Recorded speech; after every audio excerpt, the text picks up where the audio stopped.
ओम श्री सद्गुरुवे नमः। ओम नमो भगवते वासुदेवाय। अथाष्ट षष्टितमो अध्याय। कौरवों पर बलराम जी का कोप और सांब का विवाह। श्री शुकदेव जी कहते हैं, परीक्षित, जाम्बवती नंदन सांब अकेले ही बहुत बड़े बड़े वीरों पर विजय प्राप्त करने वाले थे। वे स्वयंवर में स्थित दुर्योधन की कन्या लक्ष्मणा को हर लाए। इससे कौरवों को बड़ा क्रोध हुआ। वे बोले, यह बालक बहुत ढीठ है। देखो तो सही, इसने हम लोगों को नीचा दिखाकर बलपूर्वक हमारी कन्या का अपहरण कर लिया। वह तो इसे चाहती भी न थी। अतः इस ढीठ को पकड़कर बांध लो। यदि यदुवंशी लोग रुष्ट भी होंगे तो वे हमारा क्या बिगाड़ लेंगे। वे लोग हमारी ही कृपा से हमारी ही दी हुई धन धान्य से परिपूर्ण पृथ्वी का उपभोग कर रहे हैं। यदि वे लोग अपने इस लड़के के बंदी होने का समाचार सुनकर यहाँ आएंगे तो हम लोग उनका सारा घमंड चूर चूर कर देंगे और उन लोगों के मिजाज वैसे ही ठंडे हो जाएंगे जैसे संयमी पुरुष के द्वारा प्राणायाम आदि उपायों से वश में की हुई इंद्रियां। ऐसा विचार करके कर्ण, शल, भूरिश्रवा, यज्ञकेतु और दुर्योधनादि वीरों ने कुरु वंश के बड़े बूढ़ों की अनुमति ली तथा सांब को पकड़ लेने की तैयारी की। जब महारथी सांब ने देखा कि धृतराष्ट्र के पुत्र मेरा पीछा कर रहे हैं, तब वे एक सुंदर धनुष चढ़ाकर सिंह के समान अकेले ही रणभूमि में डट गए। इधर कर्ण को मुखिया बनाकर कौरव वीर धनुष चढ़ाए हुए सांब के पास आ पहुँचे और क्रोध में भरकर उनको पकड़ लेने की इच्छा से खड़ा रहे इस प्रकार ललकारते हुए बाणों की वर्षा करने लगे। परीक्षित, यदुनंदन सांब अचिंतेश्वर्यशाली भगवान श्री कृष्ण के पुत्र थे। कौरवों के प्रहार से वे उन पर चिढ़ गए जैसे सिंह तुच्छ हरिणों का पराक्रम देखकर चिढ़ जाता है। सांब ने अपने सुंदर धनुष का टंकार करके कर्ण आदि 6 वीरों पर, जो अलग अलग 6 रथों पर सवार थे, 6 बाणों से एक साथ अलग अलग प्रहार किया। उनमें से 4 बाण उनके 4 घोड़ों पर, एक उनके सारथियों पर और एक उन महान धनुषधारी रथी वीरों पर छोड़ा। सांब के इस अद्भुत हस्तलाघव को देखकर विपक्षी वीर भी मुक्त कंठ से उनकी प्रशंसा करने लगे। इसके बाद उन 6 वीरों ने एक साथ मिलकर सांब को रथहीन कर दिया।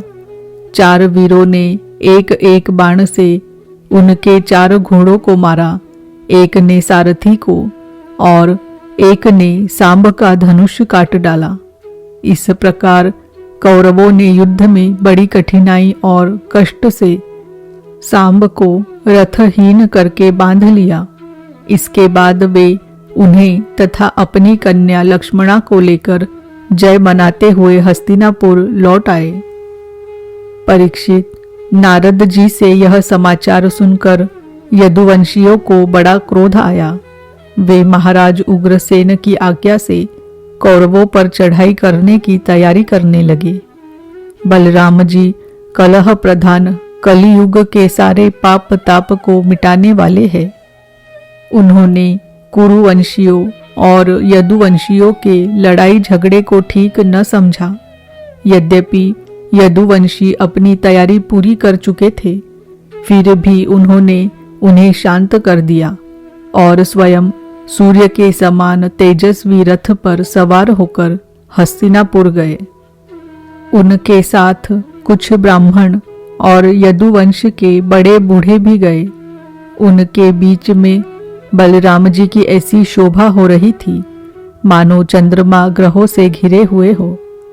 हस्तिनापुर पहुंचकर बलराम जी नगर के बाहर एक उपवन में ठहर गए और कौरव लोग क्या करना चाहते हैं इस बात का पता लगाने के लिए उन्होंने उद्धव जी को धृतराष्ट्र के पास भेजा। उद्धव जी ने कौरवों की सभा में जाकर धृतराष्ट्र, भीष्म पितामह, द्रोणाचार्य, बाल्लीक और दुर्योधन की विधि पूर्वक अभ्यर्थना वंदना की और निवेदन किया कि बलराम जी पधारे हैं। अपने परम हितैषी और प्रियतम बलराम जी का आगमन सुनकर कौरवों की प्रसन्नता की सीमा न रही। वे उद्धव जी का विधि पूर्वक सत्कार करके अपने हाथों में मांगलिक सामग्री लेकर बलराम जी की अगवानी करने चले। फिर अपनी अपनी अवस्था और संबंध के अनुसार सब लोग बलराम जी से मिले तथा उनके सत्कार के लिए उन्हें गौ अर्पण की एवं अर्घ्य प्रदान किया। उनमें जो लोग भगवान बलराम जी का प्रभाव जानते थे उन्होंने सिर झुकाकर उन्हें प्रणाम किया। तदनंतर उन लोगों ने परस्पर एक दूसरे का कुशल मंगल पूछा और यह सुनकर कि सब भाई बंधु सकुशल है, बलराम जी ने बड़ी धीरता और गंभीरता के साथ यह बात कही। सर्वसमर्थ राजाधिराज महाराज उग्रसेन ने तुम लोगों को एक आज्ञा दी है, उसे तुम लोग एकाग्रता और सावधानी के साथ सुनो और अविलंब उसका पालन करो। उग्रसेन जी ने कहा है, हम जानते हैं कि तुम लोगों ने कईयों ने मिलकर अधर्म से अकेले धर्मात्मा सांब को हरा दिया और बंदी कर लिया है। यह सब हम इसीलिए सह लेते हैं कि हम संबंधियों में परस्पर फूट न पड़े, एकता बनी रहे। अतः अब झगड़ा मत बढ़ाओ, सांब को उसकी नववधू के साथ हमारे पास भेज दो। परीक्षित, बलराम जी की वाणी वीरता, शूरता और बल पौरुष के उत्कर्ष से परिपूर्ण और उनकी शक्ति के अनुरूप थी। यह बात सुनकर कुरुवंशी क्रोध से तिलमिला उठे। वे कहने लगे, अहो, यह तो बड़े आश्चर्य की बात है। सचमुच काल की चाल को कोई टाल नहीं सकता। तभी तो आज पैरों की जूती उस सिर पर चढ़ना चाहती है जो श्रेष्ठ मुकुट से सुशोभित है। इन यदुवंशियों के साथ किस प्रकार हम लोगों ने विवाह संबंध कर लिया। ये हमारे साथ सोने बैठने और एक पंक्ति में खाने लगे। हम लोगों ने ही इन्हें राज सिंहासन देकर राजा बनाया और अपने बराबर बना लिया। ये यदुवंशी चवर, पंखा, शंख, श्वेत छत्र, मुकुट, राज सिंहासन और राजोचित शैया का उपभोग इसीलिए कर रहे हैं कि हमने जानबूझकर इस विषय में उपेक्षा कर रखी है। बस अब हो चुका। यदुवंशियों के पास अब राज चिन्ह रहने की आवश्यकता नहीं। उन्हें उनसे छीन लेना चाहिए। जैसे सांप को दूध पिलाने वाले के लिए ही घातक है, वैसे ही हमारे दिए हुए राज चिन्हों को लेकर ये यदुवंशी हमसे ही विपरीत हो रहे हैं। देखो तो भला, हमारे ही कृपा प्रसाद से तो इनकी बढ़ती हुई और अब ये निर्लज्ज होकर हम ही पर हुक्म चलाने चले हैं। शोक है, शोक है। जैसे सिंह का ग्रास कभी भेड़ा नहीं छीन सकता, वैसे ही यदि भीष्म, द्रोण, अर्जुन आदि कौरव वीर जानबूझकर न छोड़ दे, न दे तो स्वयं देवराज इंद्र भी किसी वस्तु का उपभोग कैसे कर सकते हैं। श्री शुकदेव जी कहते हैं, परीक्षित, कुरुवंशी अपनी कुलीनता, बांधवों, परिवार वालों के बल और धन संपत्ति के घमंड में चूर हो रहे थे। उन्होंने साधारण शिष्टाचार की भी परवाह नहीं की और वे भगवान बलराम जी को इस प्रकार दुर्वचन कहकर हस्तिनापुर लौट गए। बलराम जी ने कौरवों की दुष्टता अशिष्टता देखी और उनके दुर्वचन भी सुने। अब उनका चेहरा क्रोध से तमतमा उठा। उस समय उनकी ओर देखा तक नहीं जाता था। वे बार बार जोर जोर से हंसकर कहने लगे, सच है, जिन दुष्टों को अपनी कुलीनता, बल, पौरुष और धन का घमंड हो जाता है, वे शांति नहीं चाहते। उनको दमन करने का, रास्ते पर लाने का उपाय समझाना बुझाना नहीं, बल्कि दंड देना है। ठीक वैसे ही जैसे पशुओं को ठीक करने के लिए डंडे का प्रयोग आवश्यक होता है। भला देखो तो सही, सारे यदुवंशी और श्री कृष्ण भी क्रोध से भरकर लड़ाई के लिए तैयार हो रहे थे। मैं उन्हें शनै शनै समझा बुझाकर इन लोगों को शांत करने के लिए, सुलह करने के लिए यहाँ आया। फिर भी ये मूर्ख ऐसी दुष्टता कर रहे हैं। इन्हें शांति प्यारी नहीं, कलह प्यारी है। ये इतने घमंडी हो रहे हैं कि बार बार मेरा तिरस्कार करके गालियां बक रहे हैं। ठीक है भाई, ठीक है। पृथ्वी के राजाओं की तो बात ही क्या, त्रिलोकी के स्वामी इंद्र आदि लोकपाल जिनकी आज्ञा का पालन करते हैं, वे उग्रसेन राजाधिराज नहीं हैं। वे तो केवल भोज, वृष्णि और अंधक वंशी यादवों के ही स्वामी हैं। क्यों, जो सुधर्मा सभा को अधिकार में करके उसमें विराजते हैं और जो देवताओं के वृक्ष पारिजात को उखाड़ कर ले आते हैं और उसका उपभोग करते हैं, वे भगवान श्री कृष्ण भी राज सिंहासन के अधिकारी नहीं हैं। अच्छी बात है, सारे जगत की स्वामिनी भगवती लक्ष्मी स्वयं जिनके चरण कमलों की उपासना करती है, वे लक्ष्मीपति भगवान श्री कृष्ण चंद्र, छत्र, चवर आदि राजोचित सामग्रियों को नहीं रख सकते। ठीक है भाई, जिनके चरण कमलों की धूल संत पुरुषों के द्वारा सेवित गंगा आदि तीर्थों को भी तीर्थ बनाने वाली है।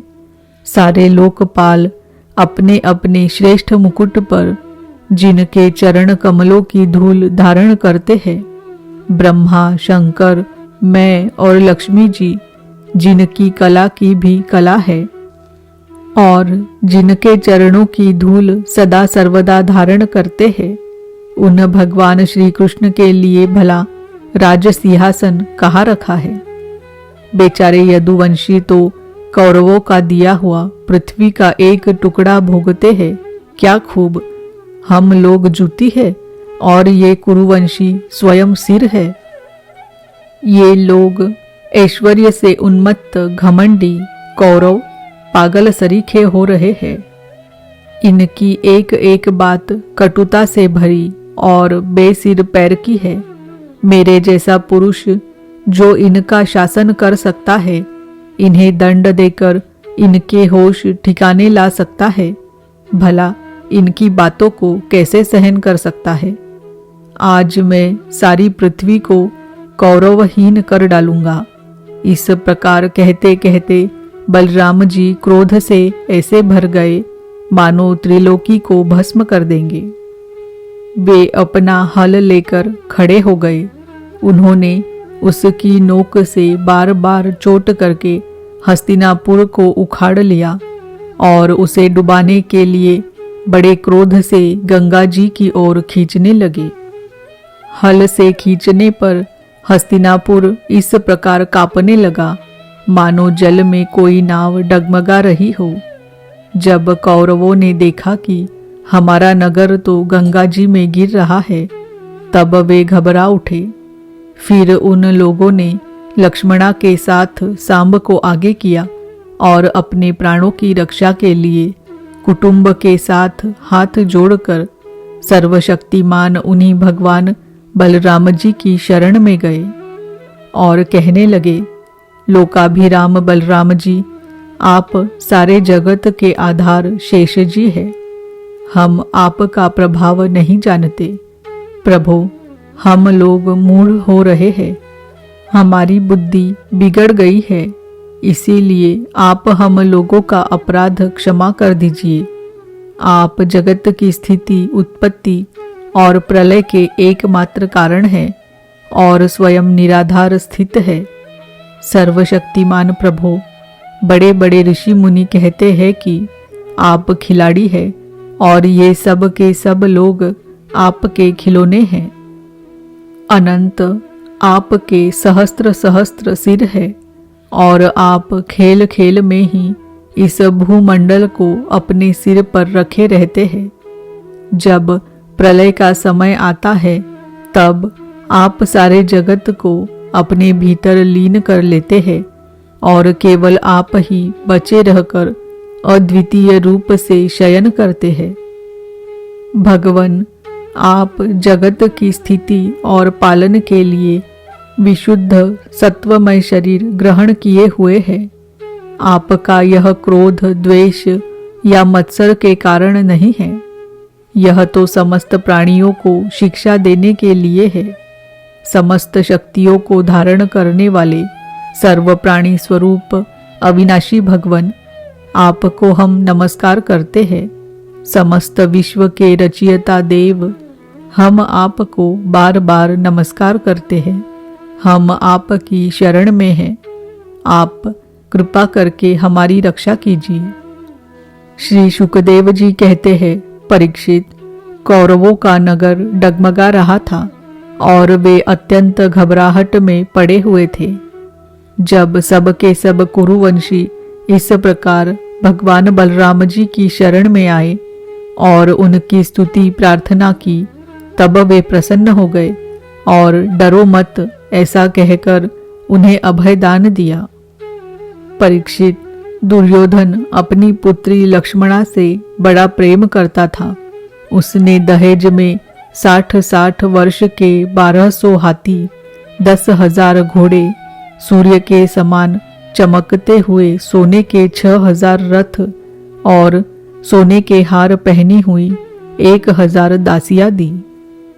यदुवंश शिरोमणि भगवान बलराम जी ने यह सब दहेज स्वीकार किया और नवदंपति लक्ष्मणा तथा सांब के साथ कौरवों का अभिनंदन स्वीकार करके द्वारका की यात्रा की। अब बलराम जी द्वारकापुरी में पहुँचे और अपने प्रेमी तथा समाचार जानने के लिए उत्सुक बंधु बांधवों से मिले। उन्होंने यदुवंशियों की भरी सभा में अपना वह सारा चरित्र कह सुनाया जो हस्तिनापुर में उन्होंने कौरवों के साथ किया था। परीक्षित, यह हस्तिनापुर आज भी दक्षिण की ओर ऊंचा और गंगा जी की ओर कुछ झुका हुआ है और इस प्रकार यह भगवान बलराम जी के पराक्रम की सूचना दे रहा है। इति श्रीमद्भागवते महापुराणे पारमहंस्याम संहितायां दशम स्कंधे उत्तरार्धे हस्तिनपुर कर्षण रूप संकर्षण विजयो नामाष्टषष्टितमो अध्याय। ओम नमो भगवते वासुदेवाय। ओम नमो भगवते वासुदेवाय। ओम नमो भगवते वासुदेवाय।